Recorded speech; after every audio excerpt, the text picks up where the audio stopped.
भारत आज जिस गति से आगे बढ़ रहा उसे देख चीन से लेकर अमेरिका तक के हाथ पांव फूल गए हैं। चाहे आप डिफेंस सेक्टर की बात करें या फिर किसी दूसरे सेक्टर की, भारत का डंका ऐसा बज रहा कि दुनिया में जब कोई अखबार खोलता है तो पहले पन्ने पर इंडिया का ही नाम पाता है। अब बात अगर नेटवर्क की करें तो भले ही 4G या 5G ढंग से काम न कर रहा हो, लेकिन देश 6G की तरफ बढ़ रहा। भारत में 5G पिछले साल के आखिर में लॉन्च हो गया था और अब बारी है 6G की। पीएम मोदी ने भारत 6G विजन डॉक्यूमेंट पेश कर दिया है। इसके साथ ही देश में 6G टेस्ट बिट की शुरुआत हो गई है, जिसमें 6G की स्पीड को टेस्ट किया जाएगा। आज हमने अपना विजन डॉक्यूमेंट भी सामने रखा है। ये अगले कुछ वर्षों में 6G रोल आउट करने का बड़ा आधार बनेगा। साथियों, भारत में विकसित और भारत में सफल टेलीकॉम टेक्नोलॉजी आज विश्व के अनेक देशों का ध्यान अपनी तरफ खींच रही है।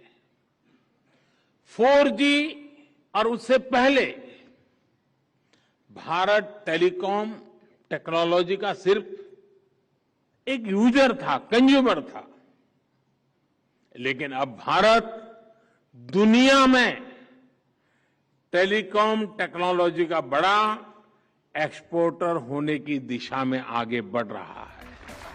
भारत 6G विजन डॉक्यूमेंट को टेक्नोलॉजी इनोवेशन ग्रुप ने 6G पर तैयार किया है। इस ग्रुप की शुरुआत नवंबर 2021 में हुई थी।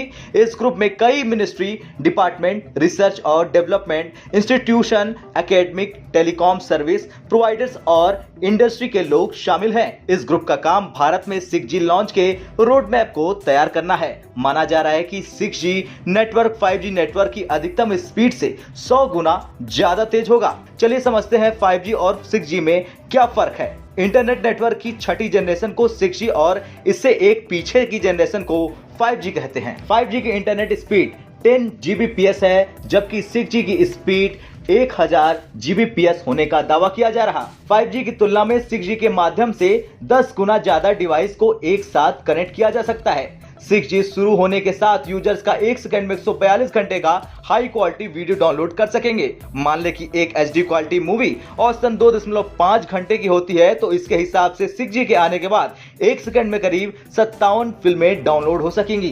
कहा जा रहा है कि 6G के आने से एविएशन सेक्टर के ऑपरेशन में तेजी आएगी। लोगों को रियल टाइम में फ्लाइट और मौसम की जानकारी मिल सकेगी। भारत के अलावा जापान, चीन, अमेरिका, साउथ कोरिया और यूरोप में भी 6G पर काम शुरू हो चुका है। जापान सरकार ने कमर्शियल तौर पर 6G इंटरनेट 2030 से पहले लॉन्च करने की बात कही है। फिलहाल भारत के सामने चुनौती पूरे देश में 5G तकनीक को लॉन्च करने की है। अभी तक 120 शहर में ही 5G सर्विस रोल आउट हो पाई है। माना जा रहा है कि इस साल के आखिर तक पूरे देश में 5G की सर्विस शुरू हो पाएगी, जबकि 6G शुरू होने में 8 साल का वक्त लग सकता है। खैर, आपको क्या लगता है, भारत 8 साल का वक्त लगाएगा या फिर उससे पहले ही हमारे देश में 6G की शुरुआत हो जाएगी? कमेंट कर जरूर बताएं। ब्यूरो रिपोर्ट, भारत तक।